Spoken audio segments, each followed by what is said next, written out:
महाराष्ट्रासह कर्नाटक, गोवा, गुजरातमधील असंख्य भाविकांचं श्रद्धास्थान असलेल्या नृसिंहवाडी येथील श्री दत्त मंदिरात या मोसमातील पहिला चढता दक्षिणद्वार सोहळा मंगळवारी ब्रह्ममुहूर्तावर मध्यरात्री 3:30 वाजता पार पडला।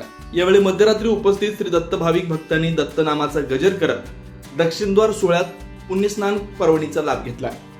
मात्र दक्षिणद्वार मध्यरात्री झाल्यानं हजारो भाविक या पुण्यपर्वणीचा लाभ आज मंगळवारी पहाटेपासून अजूनपर्यंत घेत आहेत।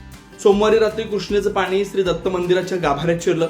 यामुळे येथील पुजारी मंडळींनी गर्भगृहाची तिन्ही दारं उघडून श्रींची मूर्ती, पंचधातूच्या पादुका, फोटो, मुखवटे व इतर चल उपकरणांसह वरच्या बाजूस असलेल्या श्रीमंत नारायण स्वामी यांच्या मंदिरात जिथे एरवी श्रींची पालखीतील उत्सव मूर्ती असते तिथं आणून पुढील सर्व पूजोपचार सुरू ठेवले।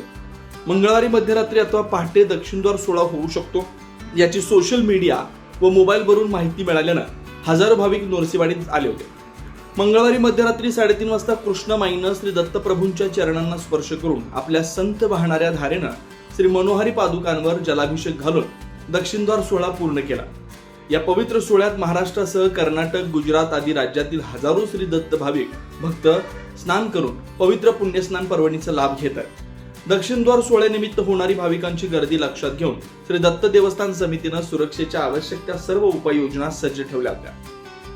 यामुळे या मोसमातील पहिला दक्षिणद्वार सोहळा हजारो भाविक भक्तांच्या उपस्थितीत अतिशय भक्तिमय वातावरणात श्री दत्त नामाचा गजर करत पार पडला। दरम्यान श्री दत्त मंदिराला कृष्णेच्या पाण्याचा वेढा पडला असला तरी सोमवारी रात्री श्रींचा पालखी सोहळा पाण्यातूनच झाला। महासत्ता लाईव्हसाठी नृसिंहवाडीहून अनिल चासू। अशाच ताज्या अपडेटसाठी महासत्ता न्यूजला सबस्क्राईब करा।